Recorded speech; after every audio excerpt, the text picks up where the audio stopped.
আসসালামু আলাইকুম। দুপুর ২টা বেজে ৩০ মিনিট। আজ মঙ্গলবার। বাংলাদেশ বেতার কক্সবাজার। স্থানীয় খবরে স্বাগত জানাচ্ছি জ্যোৎস্না ইয়াসমিন। প্রধান উপদেষ্টা অধ্যাপক মোহাম্মদ ইউনূস উচ্চশিক্ষার বর্তমান অবস্থা ও ভবিষ্যৎ পথ নির্দেশনা নিয়ে ৩ দিনের দক্ষিণ এশীয় আঞ্চলিক সম্মেলনের উদ্বোধন করেছেন। আজ মঙ্গলবার সকালে রাজধানীর একটি হোটেলে এই সম্মেলনের উদ্বোধন করেন তিনি। বাংলাদেশ বিশ্ববিদ্যালয় মঞ্জুরি কমিশন ইউজিসির আয়োজনে দক্ষিণ এশীয় আঞ্চলিক সম্মেলন উচ্চশিক্ষার অবস্থা ও ভবিষ্যৎ পথ নির্দেশনা শীর্ষক এই সম্মেলন শুরু হয়।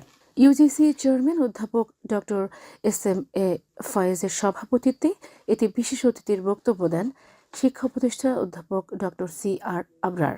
সম্মেলনে মাধ্যমিক উচ্চ মাধ্যমিক বিভাগের সচিব রেহেনা পারভীন এবং বিশ্বব্যাংকের ডিভিশন ডিরেক্টর জে মেস সহ সংশ্লিষ্টরা বক্তব্য দেন। অনুষ্ঠানে অন্তর্বর্তী সরকার উপদেষ্টা সরকারি ও বেসরকারি বিশ্ববিদ্যালয়ের উপাচার্য, দেশি বিদেশি গবেষক ও শিক্ষাবিদ এবং কূটনীতিকগণ উপস্থিত ছিলেন।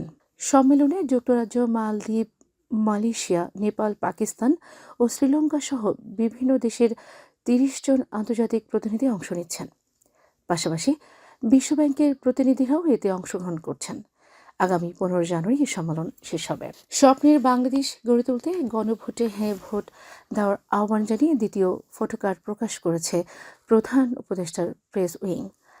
আজ প্রকাশিত ফটোকার্ডটি সামাজিক যোগাযোগ মাধ্যমে শেয়ার করা হয়। প্রেস উইং জানিয়েছে, গণভোটের প্রচারণার অংশ হিসেবে ১১ জানুয়ারি থেকে ১৮ জানুয়ারি পর্যন্ত ধারাবাহিকভাবে ৮টি ফটোকার্ড প্রকাশ করা হবে।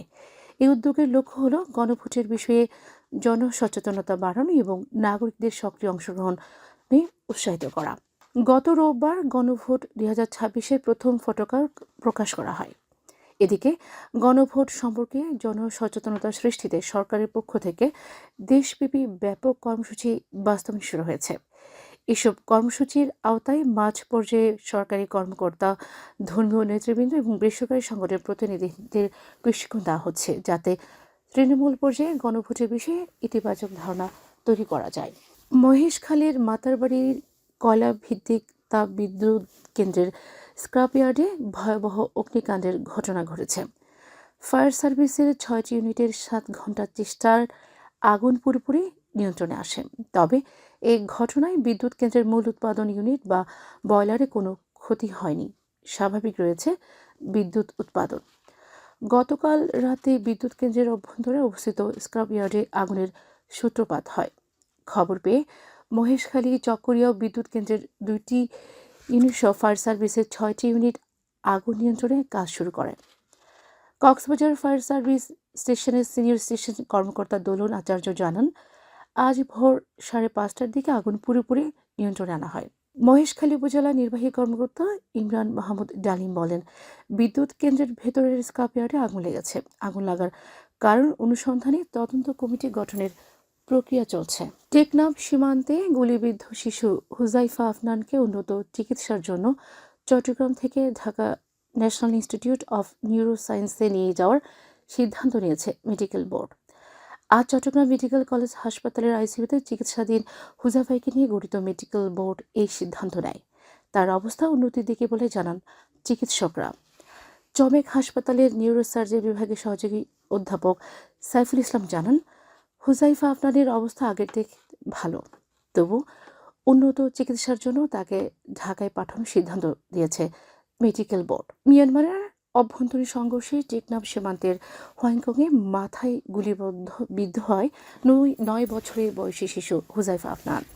কক্সবাজার শহরের ফুটপাত দখল করে গড়ে তোলা যানবাহন স্ট্যান্ড ও ভাসমান দোকান উচ্ছেদ করা হয়েছে। আজ সকালে পৌরসভা কর্তৃপক্ষ শহরের ভোলাবাবুর পেট্রোল পাম্প, হাসপাতাল সড়ক, কেন্দ্রীয় জামে মসজিদ সড়ক সহ বিভিন্ন এলাকায় এই অভিযান পরিচালনা করে।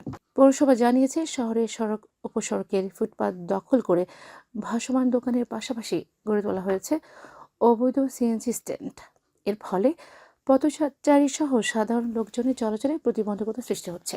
পথচারীদের দুর্ভোগ লাঘবে এই অভিযান পরিচালনা করা হয় বলে জানিয়েছেন পৌরসভার কনজারভেন্সি পরিদর্শক কবির হোসাইন। তিনি জানান, ফুটপাত দখল করে সিএনজি স্ট্যান্ড বা দোকান বসানো হলে আইনানুগ ব্যবস্থা নেওয়া হবে। আবহাওয়া, আগামীকাল দুপুর ১২টা পর্যন্ত ২৪ ঘন্টার পূর্বাভাসে বলা হয়েছে, আকাশ অস্থায়ীভাবে আংশিক মেঘলা সহ আবহাওয়া প্রধানত শুষ্ক থাকতে পারে। সেই সাথে মধ্যরাত থেকে সকাল পর্যন্ত হালকা থেকে মাঝারি ধরনের কুয়াশা পড়তে পারে। কক্সবাজার সমুদ্র বন্দরের জন্য কোনো সংকেত নেই। আগামী 24 ঘন্টায় দিনের ও রাতের তাপমাত্রা প্রায় অপরিবর্তিত থাকতে পারে। আজ সূর্যাস্ত যাবে সন্ধ্যা 5টা 29 মিনিটে। আগামীকালের সূর্যোদয় হবে ভোর 6টা 33 মিনিটে। আজকে সর্বনিম্ন তাপমাত্রা ছিল 17.4 ডিগ্রি সেলসিয়াস এবং সর্বোচ্চ তাপমাত্রা ছিল 26.4 ডিগ্রি সেলসিয়াস। এখন জানিয়ে দিচ্ছি বাঁকখালী নদীর মোহনা সংলগ্ন এলাকার সামুদ্রিক জোয়ার ভাটার সময়সূচি। আজ জোয়ার শুরু হয়েছে দুপুর 12টা 39 মিনিটে, চলবে সন্ধ্যা 6টা 41 মিনিট পর্যন্ত। ভাটা শুরু হবে সন্ধ্যা 6টা 41 মিনিটে, চলবে রাত 1টা 28 মিনিট পর্যন্ত। পুনরায় জোয়ার শুরু হবে রাত 1টা 28 মিনিটে, চলবে আগামীকাল সকাল 7টা 6 মিনিট পর্যন্ত। খবর শেষ হলো। আমাদের পরবর্তী খবর প্রচারিত হবে আজ বিকাল 4টা বেজে 30 মিনিটে ইংরেজিতে।